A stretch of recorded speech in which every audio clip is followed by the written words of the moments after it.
All right, a warm welcome to all you finance students. In this explainer, we are going to get into the nitty-gritty rules that govern the validity of a bill of exchange, or as it's also known, a SFTGA.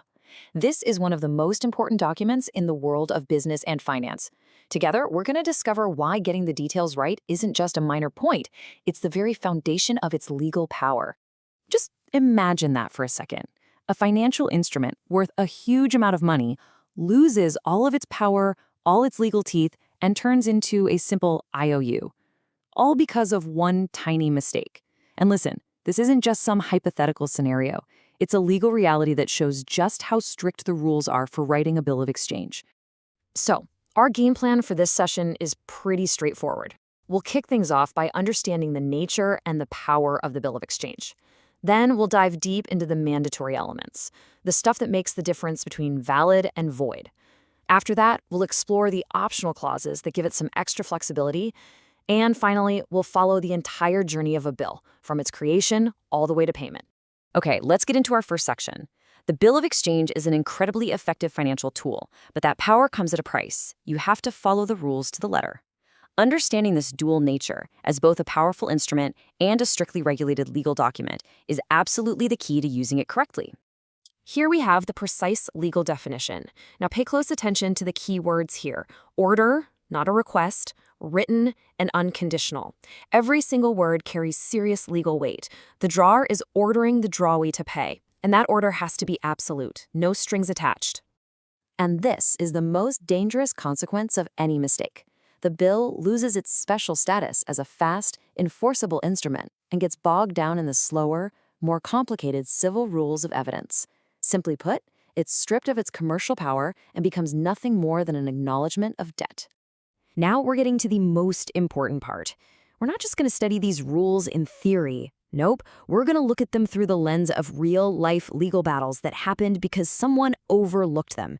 Trust me, these are the lessons you don't forget.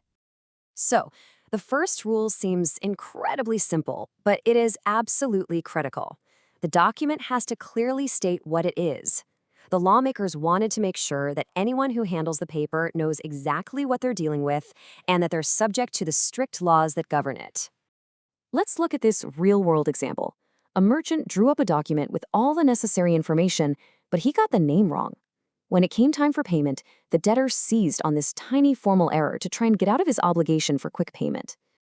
And as this table shows, the court's decision was crystal clear. The document was valid as a regular IOU, but it was completely void as a bill of exchange. That one wrong phrase cost the beneficiary their legal power to enforce immediate payment. We now come to the very soul of the bill of exchange as a credit instrument. For it to be freely negotiable, to be passed from hand to hand, the obligation to pay has to be absolute. It can't depend on some uncertain future event.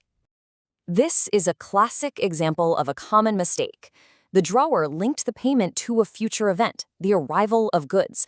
This condition completely destroys the bill's function as a trading tool. I mean, who would accept a piece of paper where payment depends on something that might not even happen? And again, the legal outcome is inevitable. Making the order conditional invalidates it as a bill of exchange. The command to pay must be direct and explicit, just like in the correct version here, with absolutely no restrictions or conditions. Now, unlike a check, which you can issue to bearer, a bill of exchange is what we call a nominal instrument at its creation. It has to clearly specify the person or entity who will be paid or to whose order the payment will be made. Here the drawer made a common error, probably thinking a bill of exchange works just like a check. But this action makes the bill defective from the moment it's created because the identity of the first creditor is unknown. So the essential point is that the bill must be made out to a specific named person. The phrase "to the order of" is what makes it negotiable later on through endorsement, but that initial creation has to be nominal. And of course, there are other mandatory details that are just as important. Having two conflicting due dates, or no way to determine the place of payment, or missing signature from the drawer, or not knowing the creation date. All of these are fundamental flaws that will render the bill of exchange void. Okay, now that we understand what to avoid, let's see how we can use a bill of exchange intelligently. Optional clauses are the expert's tools. They can transform a document from simply being legally correct into a flexible and powerful financial instrument. This table brilliantly sums up some of the most important ones. The value received clause clarifies the reason for the debt. Domiciliation makes payment easier by specifying a bank. An interest clause compensates the beneficiary, and the return without expenses clause saves the holder the cost and hassle of a formal protest if the bill isn't paid.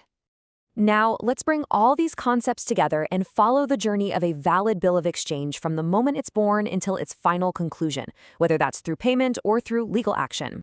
So the story begins with a pre-existing debt, which is the reason for its creation. Then the drawer writes out and signs the document. After that, its ownership can be transferred through endorsement. A crucial step is presenting it to the drawee to sign for acceptance, making them the main debtor. And at the end of the line, it's either paid normally or, if payment is refused, a formal protest is made to kickstart legal proceedings. So, the fundamental lesson to take away from all this is that precision in a bill of exchange isn't optional. It is the very bedrock of its power. Every word, every date, and every signature is a legal pillar that simply cannot be removed. And I'll leave you with this question to think about. In our fast-paced digital world, is the strict, formal precision we've just discussed still a source of strength and security, or has it become a burden that slows down the speed of modern business? It's definitely something worth considering.